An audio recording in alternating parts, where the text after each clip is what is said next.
شفاعة وهذا مطلبي يا نبي. Assalamualaikum warahmatullahi wabarakatuh. Kita lanjutkan masih berkenaan dengan seseorang itu wajib menanggung atau mengganti rugi sesuatu yang karena kecerobohan, ya. Kullukum ra'in wa kullukum mas'ulun 'an ra'iyatihi. Kalian semua ini adalah pemimpin, dan setiap pemimpin itu akan dimintain tanggung jawabnya terhadap yang dipimpinnya. Seseorang yang belum keluarga, maka dirinya adalah pemimpin untuk dirinya sendiri, yakni untuk mengarahkan ke jalan-jalan yang diridhoi oleh Gusti Allah. Ketika dia sudah menikah, maka dia pemimpin dari istrinya. Apa yang dilakukan istrinya, tanggung jawab suaminya. Istri kagak sholat, maka suami pun kebagian dosanya. Istri kagak puasa, suami pun kebagian dosanya. Tuh, ya toh. Pokoknya kalau istri melakukan satu kemaksiatan, maka suaminya akan kebagian dosa maksiatnya. Kemudian anaknya itu pun menjadi tanggung jawab dia. Karena apa? Dalam satu keluarga itu siapa yang tanggung jawab? Yang tanggung jawab itu adalah kepala keluarga, ya toh? Kepala keluarga. Semua anak-anaknya semuanya menjadi tanggung jawab dia. Nah ini sekarang kita lanjutkan. Makanya ini peringatan bagi kita semuanya. Sebagai laki-laki ini tanggung jawabnya gede, Pak. Tanggung jawabnya gede. Jangan biarkan istri bapak keluar dari rumah tanpa pakai jilbab. Kenapa? Dosa. Ya, dosa. Kalau mau di rumah mau ngapain, terserah apa. Istilahnya kalau di rumah, kalau keluar, tolonglah ya. Anak kita nih, terutama anak-anak perempuan kita ini menjadi tanggung jawab kita semuanya. Nah, untuk dilantik dalil, bahkan sampai kemarin ada kasus seorang anak sekolah SMA melahirkan di sekolahan. Itu disebabkan karena sekarang itu pergaulan bebas, Pak, sebebas-bebasnya. Itu bapaknya ikut nanggung dosanya, anak perempuan. Makanya ya Allah, berat kita nih laki-laki. Kita lanjutkan yang kemarin ya. Ini nih.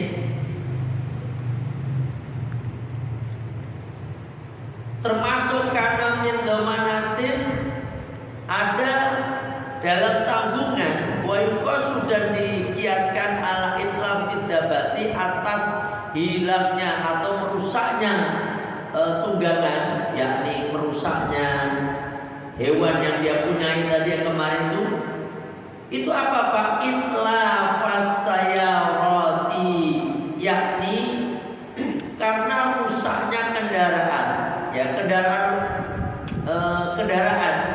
sekarang dulu, ya, kendaraan yang kita temui sekarang ini.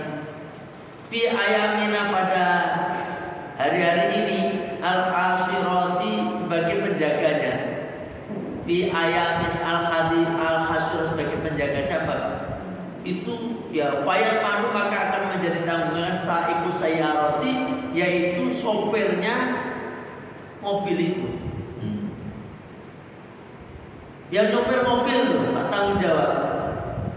Tanggung jawabnya kalau nabrak ya tanggung jawab dia itu, ya toh? Termasuk kalau terjadi korban. Maka di sini ada penjelasannya, kullama ya fayat manusa iku sayyarati kullama yahsulu min itlafati bisababin tafsirihi. Semua perkara ya itu menjadi tanggung jawab si sopir yang disebabkan karena kecerobohannya.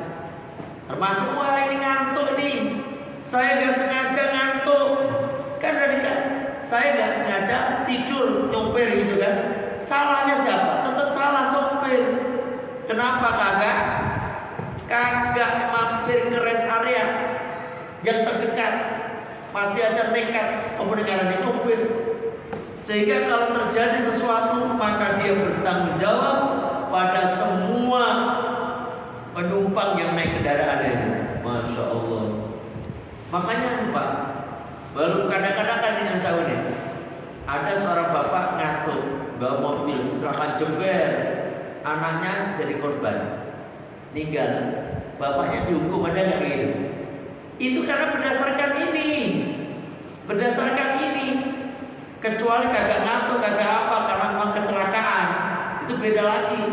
Tabrakan beruntun misalnya, kan susah untuk mengendalikan mobil tuh Pak.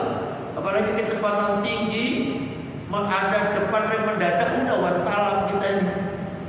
Ini kalau saya kayak jalan ke arah apa, dari Palimanan ke sono Jawa, itu kan sepi. Kadang-kadang kita hilang kontrol kita nih. Wes main tancap gas be. Gak tahu speedometer udah 140 kadang-kadang. Nah itu kan kenceng. Tahu gak kenceng 140? Kenceng itu. Mau 60 ada kecepatan relasi kenceng banget 60 coba lihat. Nah kita nggak sadar kadang-kadang, apalagi naik mobil kayak mobil-mobil cc gede kayak gini, Nova kayak gini, atau Fortuner mah oleh kayak Innova ini kan anteng. Digas saja seberaninya dia. Makin dikencengin kagak kerasa itu, kecuali mobil saya Ayla tuh. Nah Ayla kena bus sedikit, wah udah kayak begitu udah, ya toh, ke bawah. Tapi kalau kayak gini kan gak anteng. Wah saya pernah ngeri juga nih 145 nih. Waduh dulu. Tahu-taunya itu kadang-kadang ini kalau udah ngerem, di depan ada yang ngerem kan, kenceng banget tuh. Nih, Bapak kalau pengen tahu Bapak naik mobil, kan dulu sebenarnya Pak. Bapak di rest area, ya kan? Ya rest area kan ada tempat peristirahatan dekat jalan raya itu kan. Bapak terduduk situ melihat mobil, jalan mobil, ngeri Pak. Seolah-olah kita ini mau bawa mobil, ngeri banget. Bener-bener nih orang naik mobil gila-gilaan banget nih, ngebut-ngebut banget nih. Padahal Bapak juga begitu Pak, kalau naik mobil kadang tahu gak sadar. Semua begitu, makanya kalau pas lagi ada yang ngerem mendadak, udah pasti jeger belakang KB. Ya Allah. Yang kemarin ada kasus waktu ada asap tuh, asap karena depannya ngerem Pak, ngerem karena gelap kan ngerem, belakangnya Masya Allah. Nah kalau kayak begitu nggak bisa disalahkan. Yang disalahkan siapa? Yang bakar itu sampah itu, yang bakar waktu pinggir rumput apa itu Pak ya. Yang salah ya itu. Kalau sopir-sopirnya nggak ada disalahin, tetapi kalau ngantuk atau karena ceroboh, Bapak yang disalahkan. Itu, ya kan? Ini dasarnya mungkin negara kita ini ngambil dasar dari sini. Walaupun yang jadi korban itu adalah keluarganya, karena kecerobohannya maka si sopir itu akan masuk penjara, gitu. Ya, guys. Ini nambahin pembahasan tentang seseorang wajib menanggung segala kerusakan yang ditimbulkan oleh tunggangannya, yakni kuda sapinya, kuda ontanya yang memakan tanaman tetangganya di malam hari, gitu. Kalau siang hari agak, karena yang siang hari itu yang wajib menjaga adalah yang punya kebun atau yang punya sawah. Nah, ini yang berkenaan dengan pasal kemarin. Kira-kira ada yang nanya nggak nih? Ini hanya tambahan aja. Sopir ya, sopir dengan semua kita semuanya. Ada yang nanya masalah ini? Apa Pak? Ya.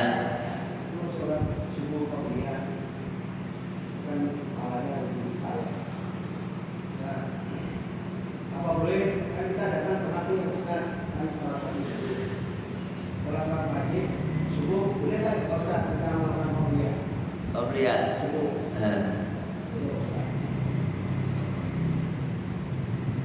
Kita haram menjalankan sholat habis sholat subuh satu. Yang kedua, habis dari matahari terbit sampai satu tombak.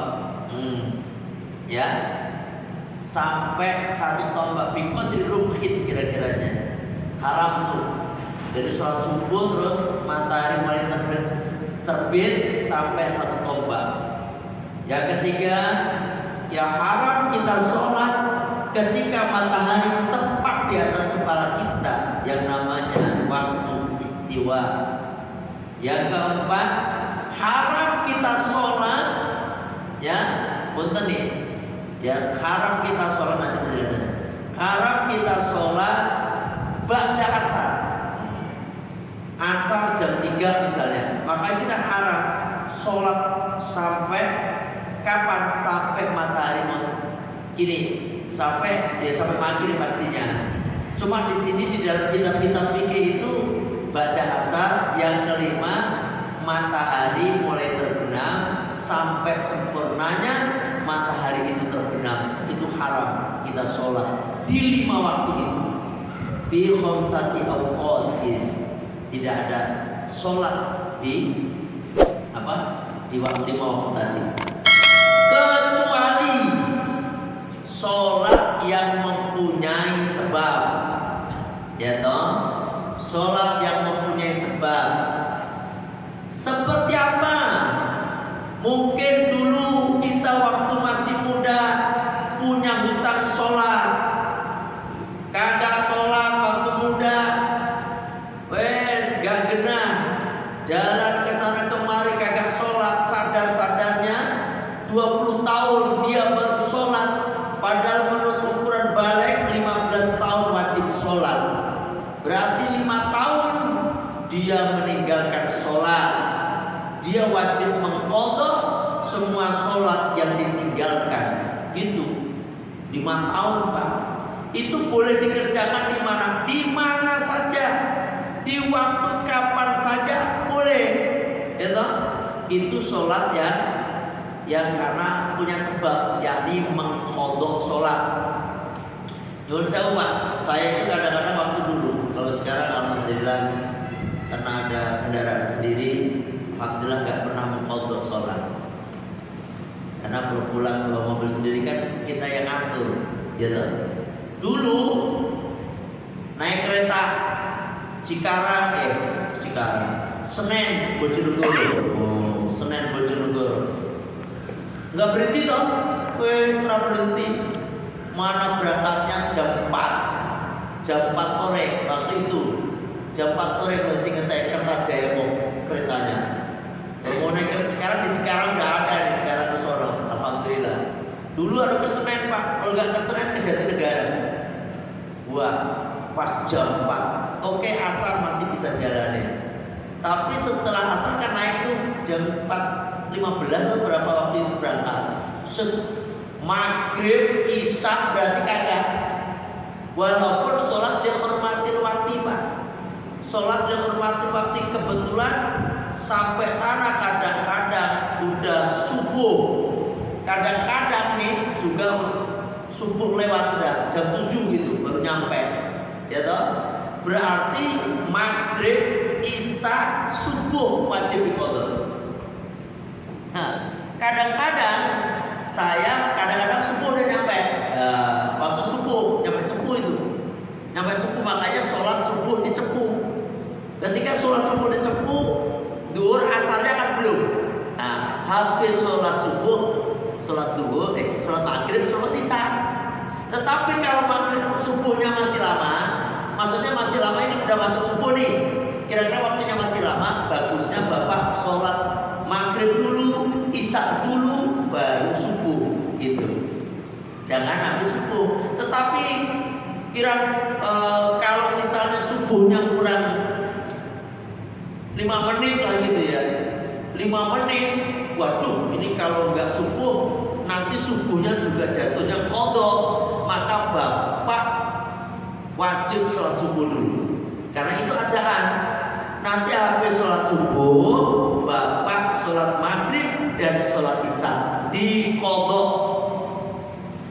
ya toh, dikodok. Yang ditanyakan bapak tadi kan masalah sholat sunnah. Sholat sunnah semua, ya toh, apalagi sholat mutlak. Sholat sunnah mutlak itu sholat sunnah yang tidak ada waktunya, kapan saja. Misalnya bapak lagi galau, boleh sholat nih dengan sholat jadi tenang, ya toh, kapan saja, nggak ada batasnya. Kecuali ba'da duhur, tadi matahari sampai 1 tombak, waktu istiwa ba'da asar, haram sholat mutlak, sunnah mutlak. Sholat sunnah mutlak itu niatnya kepriwe pak? Usolli sunatan rok'ataini lillahi ta'ala. Bukan usolli sunatan mutlaki, kagak ada mutlaki pak. Usolli sunatan, saya sengaja sholat sunnah rok'ataini, 2 rakaat lillahi ta'ala. Apa sholatnya? Supaya karena sholat, nggak masalah. Namanya sholat apa aja karena Allah, sholat karena Allah. Waktunya apa? Waktunya kapan saja. Itu namanya sholat mutlak. Nah yang dipertanyakan tadi kan qobliyah subuh. Namanya qobliyah subuh itu adalah sholat yang dilakukan sebelum sholat subuh. Namanya qobliyah kok, ya, qobliyah subuh. Berarti kagak boleh kecuali, pertanyaan jawabannya, kecuali bapak bernadar untuk sholat qobliyah subuh itu bapak nadarin wajib gitu. Pokoknya saya nggak akan ngomong ini, misalnya ngomong nggak akan pernah meninggalkan sholat qobliyah subuh sampai mati misalnya. Itu jadi wajib pak. Hati-hati itu, wajib hukumnya. Namanya nadar, wajib bapak kerjakan terus. Nadar kayak begitu sampai berat-beratin sendiri aja. Ya toh? Nah kalau udah kayak begitu, boleh pak. Habis sholat subuh, bapak sholat qobliyah, nanti kodok. Tetap kodok berarti itu nadar kok. Karena jadi wajib tadi pak, usolli sunatan qobliyah subuh kodokan gitu jadinya. Kodokan ya karena wajib tadi bapak. Harusnya kan laksananya sebelum sholat subuh, karena memang di luar. Setelah subuh berarti nggak di waktunya, namanya kodok. Nonton pak. Kalau bapak misalnya sunnah biasa, kagak wajib, kagak ini, ya nggak boleh pak, qobliyah subuh, nggak boleh. Itu pak ya, jelas betul. Ada yang masih ganjel? Yang nggak boleh sholat tadi maksudnya sholat wajib, sholat yang di atas matahari, terus itu setombak itu maksudnya di terus matahari menghilang itu dimaksud sholat wajib itu, sholat yang nggak boleh sholat. Emang ada sholat wajib dan segitu? Nggak ada kan? Iya maksud saya itu yang haram, apabila kita sholat yang dilarang waktu itu dulu Ustaz. Iya. Itu sholat wajib. Sholat apa saja, kecuali sholat yang mempunyai sebab. Kayak tadi pak, sholat yang mempunyai sebab diantaranya tadi mengkodok sholat, itu boleh pak. Atau sholat apa lagi? Sholat jenazah boleh, karena sebabnya ada mati, ada mayat mati. Betul apa pak? Yang ketiga ada lagi sholat yang berbarengan dengan itu, misalnya sholat gerhana. Sholat gerhana nggak apa-apa, gitu pak. Ya. Kalau sholat wajib namanya kodok. Kan sholat wajib nggak ada jam-jam segitu, nggak ada pak. Ada emang nggak ada kan pak? Duhur itu pak, maksudnya duhur matahari di atas pas itu. Oh. Kan masih bisa ada duhur pak, Ustaz. Iya. Duhur itu nggak pas tepat waktu pak. Waktunya duhur itu awaluha zawalus syamsi, matahari tergelincir. Ngulon dikit, bayangan kita udah di sebelah timur. Kalau tepat di atas kepala kita, haram sholat duhur. Nggak boleh. Ini masih ada. Waktunya kan masih panjang. Asal.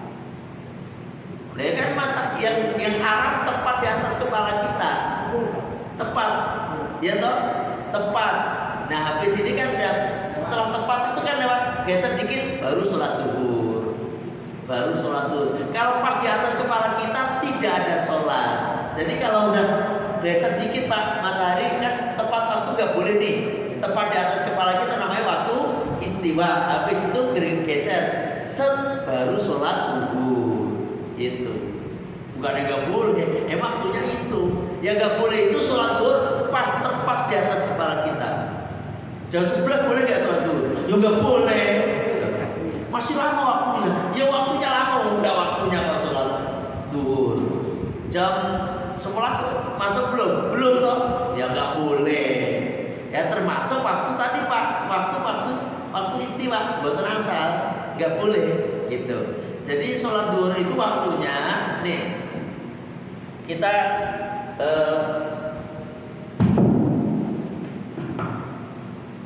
ini kita sholat ya. Sholat duhur itu sebenarnya, nih kalau pas waktunya tengah-tengah Pak, matahari pas tengah kita nih, sedes itu kita nggak punya bayangan. Itu namanya waktu istiwa, ya toh? Waktu istiwa. Nah, ketika dia jalan sedikit, bergeser matahari kan di sini, terus kita punya bayangan, ini masuk waktu sholat duhur. Tetapi kalau mataharinya ada sebelah sono, kan ada sebelah utara kalau jalan, waktu istiwa kapan? Bayangan kita tepat di sebelah sini matahari, nah pas ini. Tetapi ketika bergeser sedikit, nah di sini berarti udah waktu sholat duhur. Kalau mataharinya ada di sana, berarti di sini bayangan kita. Kalau pas tepat waktu di sini, ya boleh, namanya waktu istiwa. Jelas betul? Jangan brudel nanti. Yang dari sekarang aja takutnya nggak jelas. Ada lagi pertanyaan? Kira-kira? Jatuhnya berapa menit? Ya nggak boleh. Ya pas matahari pas kepala kita aja. Ada aturan berapa menit? Nggak ada aturan berapa. Hitungannya 5 menit lah. Kalau misalnya ada waktu istirahat tuh pas jam 12 ada. Tepat itu. Barengin atau pas berbarengan itu ya nggak boleh. Jadi pelaksanaannya pas waktu itu Pak. Jadi kita harus sedikit.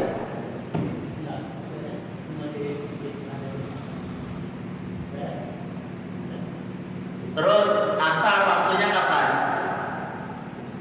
Asar waktunya kapan? Matahari kita nih udah nyampe kan sono untuk asar. Bayangan kita misalnya tinggi saya 165. Terus bayangannya itu 165 lebih. Itu berarti udah masuk sholat asar. Gitu Pak. Ada sih bingung. Yang sebelum tadi satu tombak tuh kan nggak boleh haram hukumnya Ustaz ya. Ya. Tapi kalau sebelum itu kan ada waktu-waktunya Mas ya. Yang dikatakan dulu Ustaz, terbit sekian, sekian. Itu boleh nggak jadi pegangan Ustaz? Boleh. Memang kita selama ini kan pegangannya itu sekarang. Itu waktu terbit itu nggak boleh sholat subuh Pak Ustaz ya? Nggak boleh sholat apa? Subuh. Ya kalau memang belum sholat subuh ya boleh. Belum. Kalau memang belum sholat subuh ya wajib. Gitu. Tapi udah kotor ya kan udah terbit waktunya kan? Ya kan? Habis sholat ini kalau sholat qadha dilaksanakan sebelum sholat setelah sholat subuh boleh. Maksudnya gimana Pak? Nih matahari terbit nih. Matahari. Kalau matahari belum terbit maka boleh Pak. Karena waktu sholat subuh itu waktunya sholat subuh itu adalah dari fajar shodiq, gitu, fajar shodiq sampai matahari matahari terbit. Kalau matahari terbit udah kelihatan, nggak boleh sholat subuh, ya kan? Nggak boleh sholat subuh. Berarti itu udah waktu sholat subuh habis. Kalau Bapak belum sholat subuh, ya wajib sholat, walaupun jam segitu. walaupun pas matahari terbit Bapak sholat subuh. Loh, tadi katanya nggak boleh, kan Bapak belum sholat subuh. Nah iya, yang sholat subuh itu jangan yang bukan ini, bukan apa namanya, bukan patokan imam di masjid, bukan, adalah kita maksudnya. Kalau Bapak belum sholat subuh pas matahari terbit, terus Bapak belum sholat subuh, ya boleh Bapak. Oh, Bapak belum sholat subuh, gitu Pak. Masih bingung? Udah, tepat ya, bener ya, enggak ya? Jangan bingung, alhamdulillah. Jadi aturan kita tuh jam tadi, terbit juga. Terus oh gitu. Tapi kan Bapak belum sholat subuh. Jadi wajib sholat. Walaupun matahari belum satu tombak, bangun, waduh matahari udah mulai muncul nih, sholat. Tapi qadha, niatnya qadhaan lillahi ta'ala. Ya toh? Misalnya Bapak bangun jam 9, astagfirullah, jam 9 pagi nih, kelihatannya malam habis lembur kali ini ya, jam 9 pagi, waduh jam sore, ya Bapak langsung sholat apa? Boleh nggak sholat subuh? Boleh. Wajib, bukan boleh lagi, karena Bapak belum sholat subuh. Namanya sholat qadha. Pakai kunut nggak? Pakai. Itu sholat subuh walaupun jam 9. Tapi ya Bapak sholatnya di kamar aja Pak. Jangan di masjid ini, di masjid tuh kunut bu. Itu duha mau pakai kunut, bukan aliran apa itu? Nanti begitu dianggap aliran lain lagi. Aduh. Jadi seperti itulah. Emang insyaallah intinya kita ini kayak gini, kan ini banyak orang yang nggak paham. Jadi banyak orang yang memang harus dijelaskan. Dianggapnya habis sholat asar tidak ada sholat apapun. Iya, habis sholat asar kita. Dan orang itu pandangannya habis sholat asar di masjid, gitu loh. Di masjid imam, habis itu udah selesai pada pulang. Waduh, udah pada sholat, berarti saya nggak boleh sholat asar ini. Nah ini salah. Karena apa? Dia belum sholat asar. Mau jam 5 nggak apa-apa. Sholat asar menjelang maghrib nggak apa-apa. Tapi dosa Bapak itu kalau misalnya sampai matahari terbenam atau cuma dapat 1 rakaat terus maghrib, itu Bapak dosa. Gitu. Kecuali ketiduran. Orang tidur tuh nggak wajib sholat Pak. Orang tidur sholat terbit. Makanya di dalam hadis kanjeng Nabi, rufi'al qalamu an thalathin, diangkat ini pena, artinya catatan amal itu diangkat oleh Allah dari 3 golongan. Anis sobiyi hatta yahtalima, dari anak-anak kecil sampai dia balik. Ini nggak wajib sholat orang ini, nggak wajib sholat. Artinya apa? Nggak dosa kalau dia nggak sholat. Itu sampai dia balik. Kalau udah balik nggak sholat baru dosa. Yang kedua apa? Wa anin naimi hatta yastayqidha, dari orang yang tidur sampai dia bangun. Misalnya Bapak seminggu turu Pak, nggak bangun. Misalnya, udah kayak putri periwe, udah kayaknya seminggu turu Pak, sampai nggak dibangunin. Nyata? Mungkin nggak lapar apa, ya bisa aja loh Pak. Kalau cuma seminggu mah kecil bagi Allah. Ashabul Kahfi berapa tahun? 365. 300 tahun. Berapa paramat? 300 berapa? 365. 365. Bapak Pak 300 berapa? 139 tahun. 139 tahun. Ada lagi jawabannya?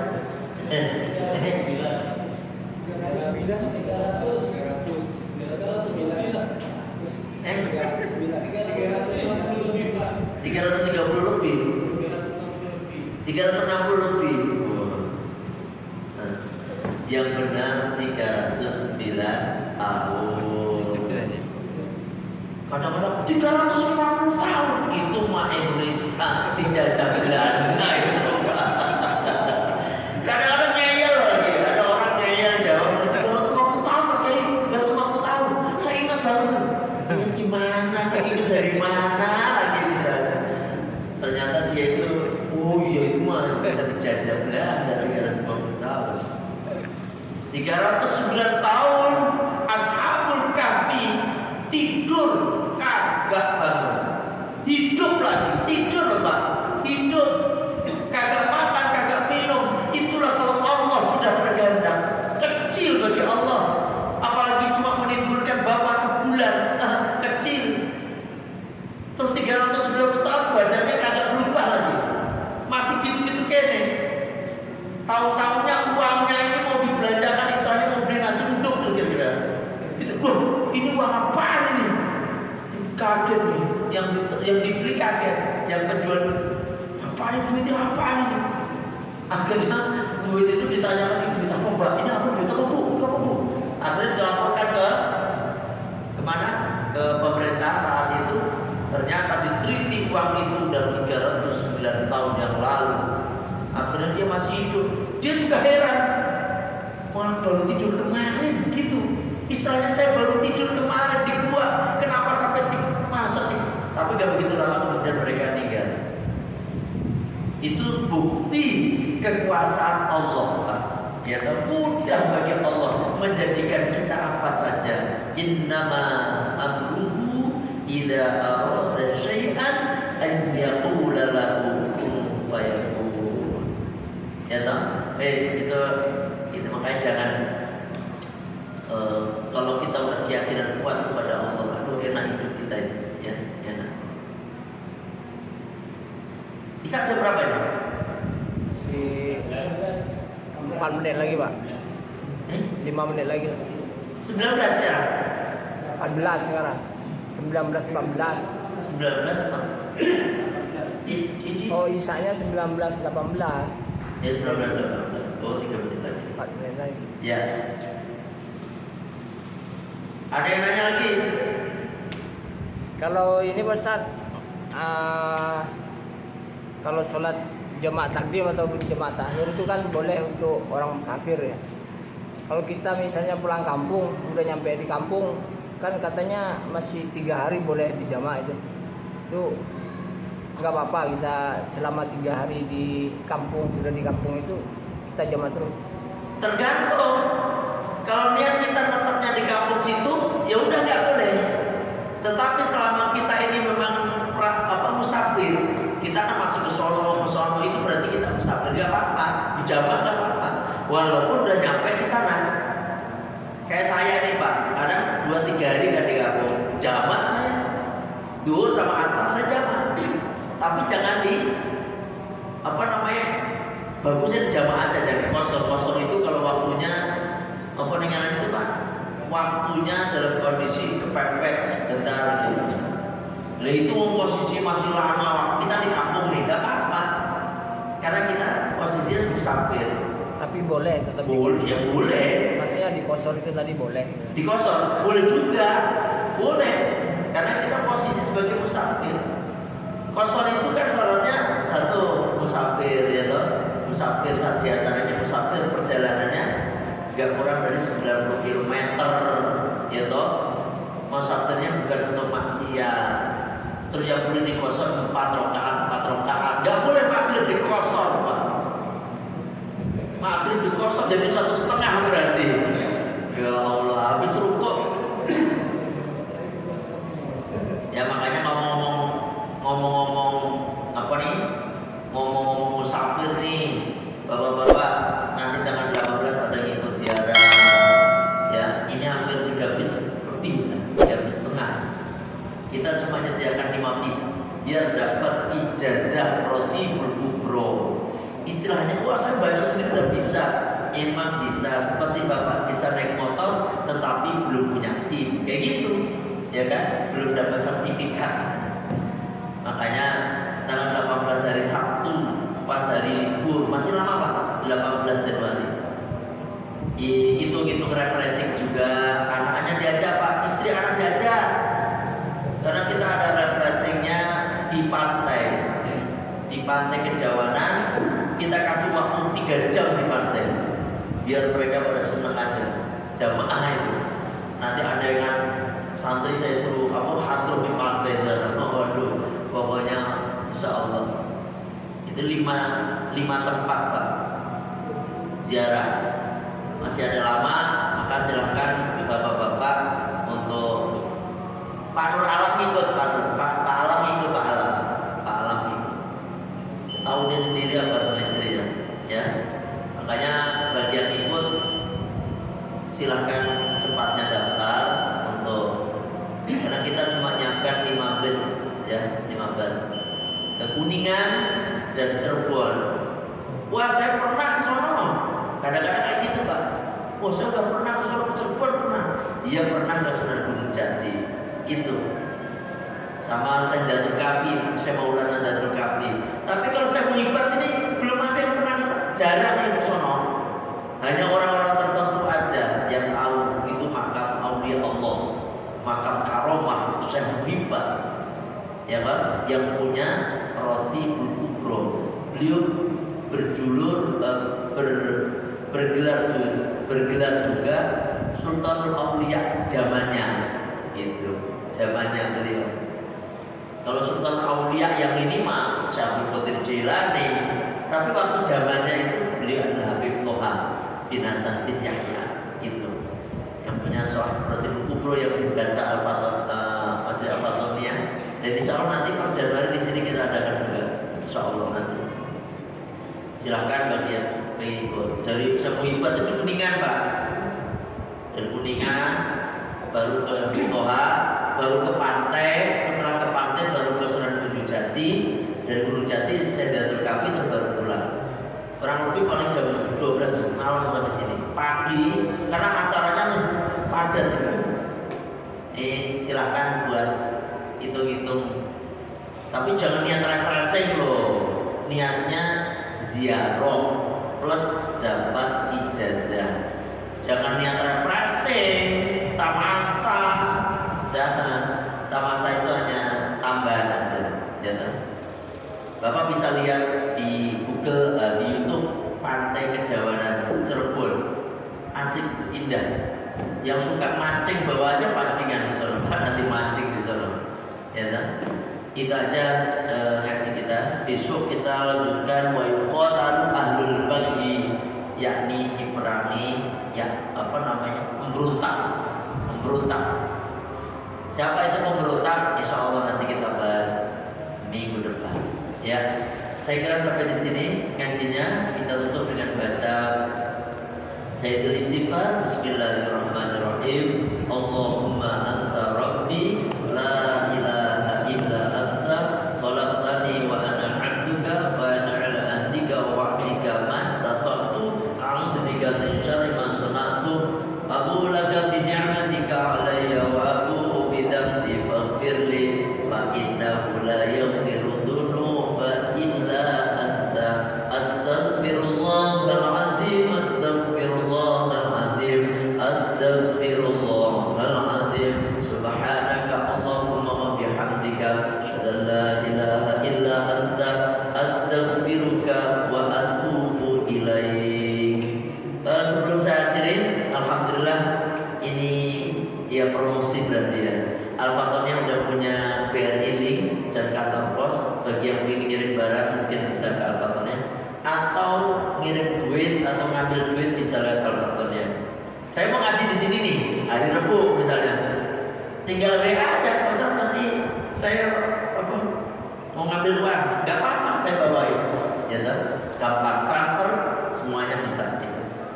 Kalau misalnya sampai malam jalan-jalan, ya kan? Misalnya malam ke depan bisa lewat WA saya, nanti uang saya bawa, sekaligus bisa transfer, bisa apa aja, ambil tunai dan sebagainya. Ya.